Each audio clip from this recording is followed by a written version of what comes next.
This is the Mickey Miles and More podcast, your one stop for information on Disney races, Disney vacations, Disney theme parks, and more.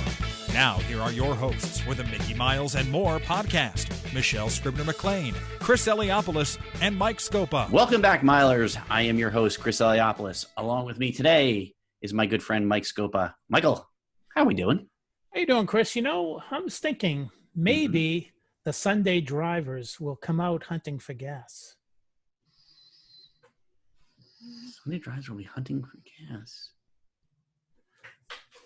I know. Go, get it. Should I make in education we have wait time? Should I give you some wait time? Are you teasing? American Adventure. Right. Wow, who says it? It's one of the guys on the porch with the gas that costs Maybe 5 the cents. Sunday drivers will come out hunting for gas. Nice. Uh-oh. Gonna have to retheme. Yeah, there you go. Well, the one who got it right is my other good friend, Michelle Scribner-McLean. Welcome, doctor. How are you? Thank you. I'm doing okay. This is my jam. I love this weather. Love this month. My favorite holiday is coming up, 4th of July. And this is a personal shout out to people who probably will not even listen to this show. But Chris has twin boys who are about to have a birthday. My son has a birthday 2 days later. They are all turning 21. So shout out to Justin and Jeremy and Liam. Happy birthday, Liam. Yeah. Drinks. Cheers. I know. That's the thing, right? I feel bad, so I will tell you up front. So our original plan for them for their 21st birthday was we were going to send them down to Disney World. And they were going to meet. We have some friends down there. And actually, we're going to talk a little bit about cast members a bit today and probably on the next show. But there's a lovely cast member who works at the Cruise Cup named Diana, bartender. When she heard our plan, we were going to send the boys down, and our friend Kyle was going to walk them through Epcot, maybe get a few drinks and sort of live a little bit without their parents. Diana said she was in, and so she was going to be the mom to my boys. So I want to give a shout out to Diana. I know she's probably not ever going to see this, but it just goes to show you the wonderful people that work down at the Disney parks and properties. Yeah, you build relationships with these people. We do. Really We do. nice. And every time we see each other, we give each other a hug. It's wonderful. But on the note of July 4th, I'm going to segue into a little bit of a plug for myself. You have some exciting things. It turns out that even though you and I text about 97 times a day, sometimes I have to find out what you're doing on Twitter. I know. So you're doing some really cool things. Yeah, we have a lot going on. I literally, it's so bad that it takes you so long to figure it out. It takes me just as long. But since we're going to talk about July 4th, I wanted to let everybody know while you're at home quarantining, I was asked with Brad Meltzer to do an event for the National Archives, I've done an event with them. I've done an event with the Library of Congress. It's amazing to be actually a part of all of this. So on July 4th, I'm going to read this because I have to make sure I get it right. If you go to www.archivesjuly4.org, you can look at the schedule. We are doing an event with the National Archive all day long. They're having actors portraying historical figures from the Revolutionary era. And then at 3:00, Brad and I are going to be doing an event where we talk about some of the heroes from our books. And I'm going to do some drawing with you. If you bring pencils and paper and bring your kids, we'll draw together. And then I think at 4:00, they do a reading of the Declaration of Independence by Soledad O'Brien. Oh, cool. So From Boston. Wow. So we're really looking forward to this event. I hope all of you people watching will come and join me and Brad and draw some pictures. That's really cool. Who are you going to draw? Is it a secret? So no, we're going to try and obviously keep it to some of the figures that we've drawn and done books and shows on. So George Washington is going to be there. I'll probably do Lincoln just because, that hat is awesome. We do have in October, Benjamin Franklin is coming out. So probably have to draw Benjamin Franklin, your favorite. Michelle has been telling me for years she wants Ben. So I won't say this officially, but there is a certain professor of science that I know who might be appearing in the book. Yeah. On a kite. Probably, right? And then we did an episode on Alexander Hamilton as well for the TV show. And that was the other one that Michelle was trying to tell me to plug these things. So besides the TV show Xavier Riddle and the Secret Museum, we have a bunch of books that come out based on the show. So we've already come out with I Am Harry Houdini, I Am Susan B. Anthony, and I Am Cleopatra, which came out a couple months ago. And then just this past week, we are the Bronte sisters. I am Theodore Roosevelt, another president, and I am Alexander Hamilton come out this week. So as you're watching the Hamilton musical on the 3rd, you can maybe go and pick up the Hamilton book for your kids. You wait. Just you wait and see. And you can be in the room where it happened. But so those are my major plugs. Mike knows now that wasn't just John Bolton who said that. It goes beyond. But yeah, so July 4th. So I mean, you're not just plugging. I want to know about these things too, because I like to follow, and we'll definitely do that. I appreciate it. I don't want to turn this to a plug Chris show. No. But this kind of gets to the thing that I wanted to ask you, which was this Alexander Hamilton thing got me thinking. And Mike and I were talking about Disney Plus and how much we love Disney Plus, and The Mandalorian, of course, and all the Imagineering stuff. But Alexander Hamilton, which I know Mike is not so much a fan. You and I are big fans of Alexander Hamilton. I've seen it on stage, and I just, I'm tempted to, I think it's going to be released at 3 a.m. I'm tempted to get up and watch it. But the question I had for you guys is, fans of Alexander Hamilton are not necessarily, there's a Venn diagram, there's like an overlap, maybe there's some Disney fans, but do you guys think that having Alexander Hamilton come out on Disney Plus versus being released in the theaters will increase the subscription to Disney Plus? And there are going to be these people who may not have subscribed who are going to be all in now. Interesting. What do you think, Chris? It's funny. There's been other things that have been coming up that got people to subscribe specifically for. Like I know, like the CBS subscription service. A lot of people signed up for Picard. Fans of the Next Generation. So and I think Mandalorian with Star Wars, and the rest, I think people signed up for that one. I think there are a lot of theater fans that will specifically get on for this one. Mike? I'm sure that's Disney's plan, why do it? But and they've been promoting it. What do you think, Mike? I think the type of person who would navigate to an event like Hamilton, or someone who is very much a Disney fan, is a fan of not fantasy, but a fan of the arts, a fan of entertainment. And I think there's an overlap. So I think that the majority of the people who like Hamilton probably already have Disney Plus. But I do think, Michelle, to answer your question, that this particular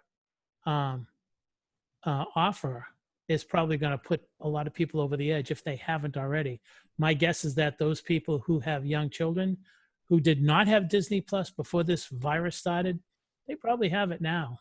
So, and the Alexander Hamilton musical is going to probably be a plus for a lot of people. Yeah. Honestly, I just can't wait. I I would say there's a lot of Disney fans. I have a T-shirt. It makes fun of Star Wars and the Hamilton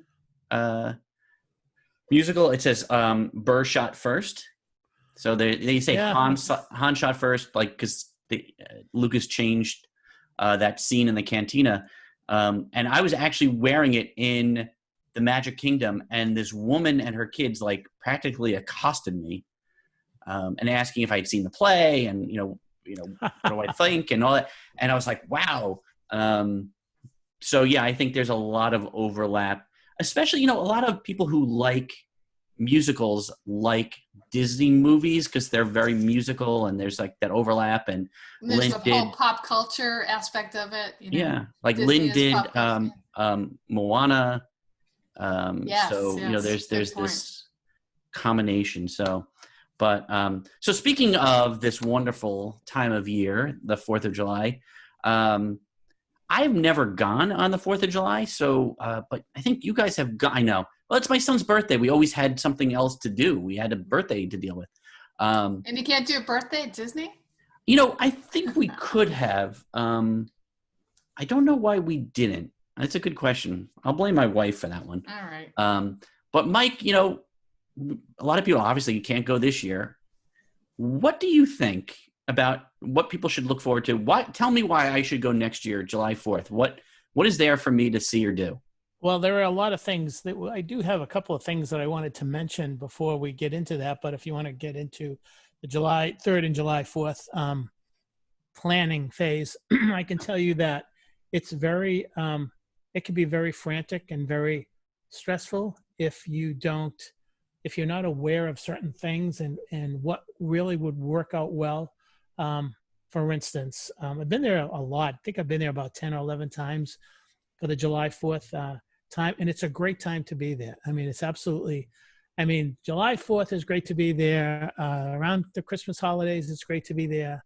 Obviously, October is great to be there. Anytime is great. But so you just basically like listed the entire year. But, yeah. Okay, go ahead. But when you get, there are a couple of things, major things that people should be aware of if you're going the first week in July. If you're planning to go down on for the July 4th celebration, I think the latest you want to arrive in Orlando is July 2nd. And the reason why I say that is because you have 4 theme parks and you can be in just one theme park really for July 4th because the crowds really get to be almost unbearable. I remember being in the Magic Kingdom on July 4th one year, and it was about 9:30. And where I was I was just before. Imagine if you're walking through Tomorrowland and the Speedway is on your right, and you're heading towards the teacups. Right. It was wall-to-wall people, and it was 9:30 in the morning, and that was my first July 4th in the Magic Kingdom. I had been in the Magic Kingdom countless number of times during the month of July, and it was never that crowded until maybe mid-July at around 2:30 or 3 o'clock in the afternoon. But this was 9:30, 9:40, and it was completely packed. And I'm thinking, wow, if you don't have a fast pass, I don't remember if there were fast passes back then, but if you don't have your day planned out, you really would find yourself in long lines. You find yourself not being able to eat. You find yourself very frustrated. So what you need to do and need to realize is that the crowds are just really, really over the top. If you're looking at Len, when he talks about the crowd sizes, we're talking tens. If you don't have fast passes, if you don't have reservations, and I mean making reservations as soon as you can, 6 months ahead of time, 6 months for dessert parties, for restaurant reservations, things like that. But Mike, why would it be worth it? Why would you argue that? Because you talked me into going on July 4th. I had never been. Right. Why do it? If it's going to be super, super busy, why bother? Well, why would you go 10 times? But the thing is, Michelle, and here's the answer to that. The answer is it may be busy, but if you've done the proper amount of planning and you saw what kind of planning had to be done, if you do the proper planning, it's a great time to be there. Why? One of the things a lot of people don't understand is that I'm going to keep calling you on that one. Disney recognizes that you can be in only one park on July 4th because of the crowds. So what they have done, and I discovered this one time, and I thought, this is something I need to share with everyone. If you're going down there on July 4th and you want to see the absolute best fireworks of the year, what you want to do is you want to go into the Magic Kingdom on July 3rd, not July 4th, July 3rd, because on July 3rd and July 4th, the Magic Kingdom will show their July 4th fireworks. But think of it this way. Think of how many more people will be there on the night of July 4th than the night of July 3rd. So what I'm suggesting is that if you are going down for the July 4th time of year, then what you want to do is plan to be in the Magic Kingdom on July 3rd. And if you can, get a fast pass for the fireworks viewing, get a dessert party reservation so that you can have a special spot. Because the first time I was in the Magic Kingdom on July 3rd to try this, I could hardly see the fireworks. It was amazing how crowded it got on Main Street. I had to watch the fireworks from like right near Tony's restaurant. It was just unbelievable. But that's my number one suggestion, is to look at the fireworks on July 3rd in the Magic Kingdom. Now, if you don't, yes. Mike, why would people want to go? What's the draw for you? The draw is that, number one, it gives you a very patriotic feeling. They really celebrate America. Mostly America. Yeah, mostly America. They do special things. They honor special people. They've had special parades on Main Street, flags waving and things like that. It's really something it's a little bit different than a normal day at Walt Disney World. It's like being there for the very first time. A lot of red, white, and blue, a lot of Americana stuff. Really gives you a really good feeling. And they do it in the Magic Kingdom during the first couple of days of July. And again, with the fireworks, it's really a big deal. Aren't they 360, those fireworks? Yes. So the fireworks is, and I don't remember, Michelle, I don't know if they do a regular fireworks and then they do the 360, but they close off all those areas around the park that go beyond, like when you walk from the Contemporary to the Magic Kingdom, that particular road, it's all blocked off. Once they start the fireworks, they pretty much stop all traffic because it's 360. And I think I'm not sure if it's the only time it's 360. It may be 360. It may be 360 Halloween for fireworks. Halloween so scary, or Christmas. I don't remember. It Halloween. all blends into me. But the thing that I really want to tell people is the July 4th fireworks at Epcot. Now, I can tell you, I'll tell everybody what I think convinced Michelle to give it a shot to go to Epcot on July 4th. The very first time I went to Epcot on the night of July 4th to watch the fireworks, I set up right near Canada to watch the fireworks. The problem was it was crowded. So I was about 12 to 15 people deep. Wow. From those people who were up against the fence on the lagoon, and then the fireworks began, and it was very good. Mm-hmm. And then it started to get really good, and it was crazy. And then something happened that, I mean, I'll always remember this, and it's the big deal.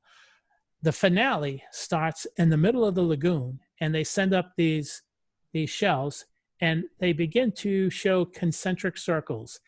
And the thing that I'll always remember is that when the last set of shells went off, I was 15 feet deep, and I had to look like this over my head because the last bit of fireworks were pretty much over the steps at Canada.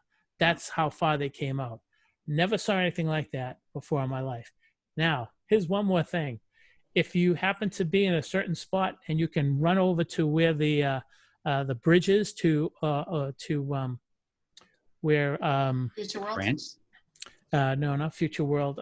You're going over. You're heading over to. What do I want to call International Gateway? International Gateway. But what you're doing, Michelle, is you're heading down towards Boardwalk. And if you head down towards Boardwalk, if you get there at a certain time, you can actually see the July 4th fireworks from the studios.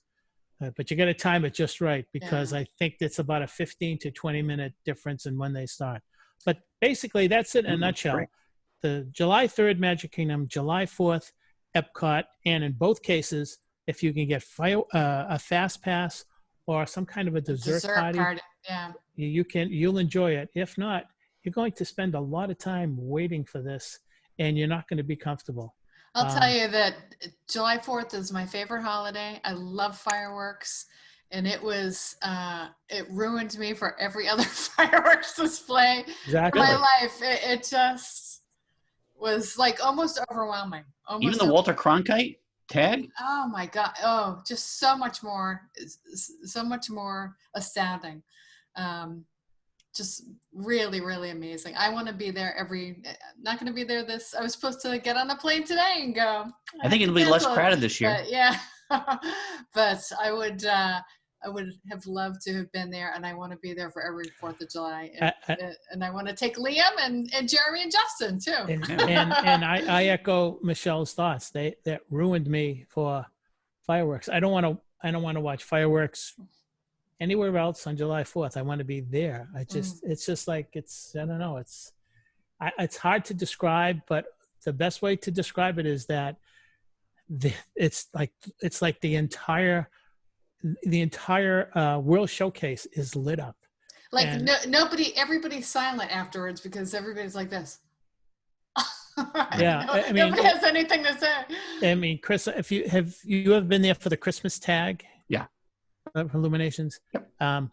Multiply that by 3. Really? Or maybe even 5. And So I'm not exaggerating. That's the big draw then, right? Everybody's showing up, getting there early for the fireworks.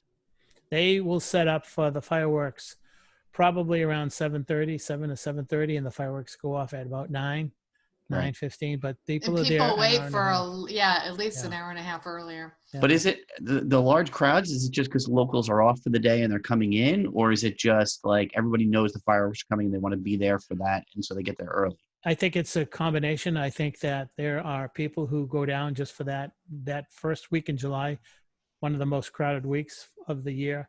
And then you've got the locals who, they may have season passes or whatever, and they want to go see it. But the thing to keep in mind also is that every park has a limited capacity, and that they will turn you away if you're not there at a certain time. I think the only difference would be if you are a resort guest and you're not driving a car. I think the big deal is the big deal has always been the parking lot for the Magic Kingdom. I think if you're using buses, if you use a bus or maybe a bus, or if you're walking from the Contemporary or whatever, if you can get on the monorail, I think you're going to be okay. But I think in the past, I've heard that it's basically the parking lot, and they will turn people away at the toll plaza. We'd like to take your $45 or whatever it costs to park, but we don't have any more parking spots. So, and that usually happens between 2 and 4 o'clock on the July 4th. And I know that Michelle, when we went, that was one of our concerns. We wanted to make sure that we didn't get shut out. So that's another good reason for going July 3rd, because probably not going to get that crowded. But still, I would get there before 2 o'clock for sure. Yeah, well, I mean, again, for a Disney fan, it's like so funny because I am not a big fan of large crowds. I know my wife gets a little bit agoraphobic, like, the impression of having large crowds. Sure. That's where the dessert party would be fabulous. Well, that's it, right? You sort of find the sneaky way out and spend a little extra money. Yeah. So other than that, Mike has turned into Mr. Dessert Party. He won't do it any other way. But it's not about the desserts. No. It's about the convenience of watching fireworks with Neil Patrick Harris 10 feet away, or watching lying on your back on the grass and watching the not so scary Halloween party, Hallowishes. It's so, Mike, you don't mind paying that extra money above and beyond your annual pass fee? No, because what happens is that when you think about what kind of time you have, what kind of a commitment for time, standing on Main Street for an hour and 15 minutes, an hour and a half. And what's a dessert party? $75. It's worth it because of the comfort. You don't have to worry about your time. You can walk around You don't have to worry about somebody putting their kid on their shoulders in front of you after you've been waiting for 90 minutes. Exactly. And let's again talk about the desserts are okay. They're not the greatest. I think that our dessert parties have been better, but it's the convenience. It's, it's the ability to breathe. It's the ability to, and, But that's always sort of been the case, right? I mean, you think about like Phil or Magic, right? Not Phil or what's the one in Fantasmic? Fantasmic, right? You get the dinner package, you get escorted in. You don't have to sit there and get in like an hour and a half early. Sometimes it's worth the money if it's your time, and if it's, you got a couple of screaming kids who are tired from the day, it might do you better to pay for the extra, dessert party and come in later than sit there all day. Michelle, which dessert party for firework? Which dessert party do you think is the best one on the property? Not necessarily. That's a whole nother show, right? Well, we've talked about. I think that the one that have I done one? I've done one in the studios, definitely Epcot. Never Animal Kingdom, I don't think. I think the Magic Kingdom one is the one that I like the most. Over in the, what's the name of that? Tomorrowland Terrace? Yeah, Tomorrowland Terrace. There's a more expensive one, and then there's the one where you're up near where the used to be called the Noodle Station. Actually, I like the more expensive one, which is kind of the Michelle way, but because you can really, bring your chairs and look at the castle. But I think they have a special area that you can go, the special kind of like a fast pass area, but it's just for people who are at the dessert party. And if you go early, you can stake out your claim, and you can just sit down and be really, really comfortable and not worry about anything. So I also think the desserts are a little more clever and fun, sort of a Magic Kingdom theme. I think the one that Chris would like would be the Stars. Oh, forgot about the Star. How could I forget about that? Yeah, that's actually the one to do. Because you get pictures with characters and free drinks, or drinks are included, like alcoholic drinks. That's a really fun one too. Nice. I don't get sick of them. I mean, I agree with you, Mike. The desserts are, but it's worth it's convenience. Yeah. All right. So maybe that's it. Next year we'll make the plan to go to Disney July 4th. All three of us will go together. I know my kids probably won't want to have anything to do with me on their birthday, so I might have some free time that week. So, all right. So I think we'll wrap it up there. We're just running out of time, and of course your signal started to break up towards the end, so it'll be a fun time, a good time to break. So let me just say, happy 4th of July, everyone! On behalf of Michelle Scribner McLean, Mike Scopa, wave Mike, and me, Chris Eliopoulos. We'll see you on the next show.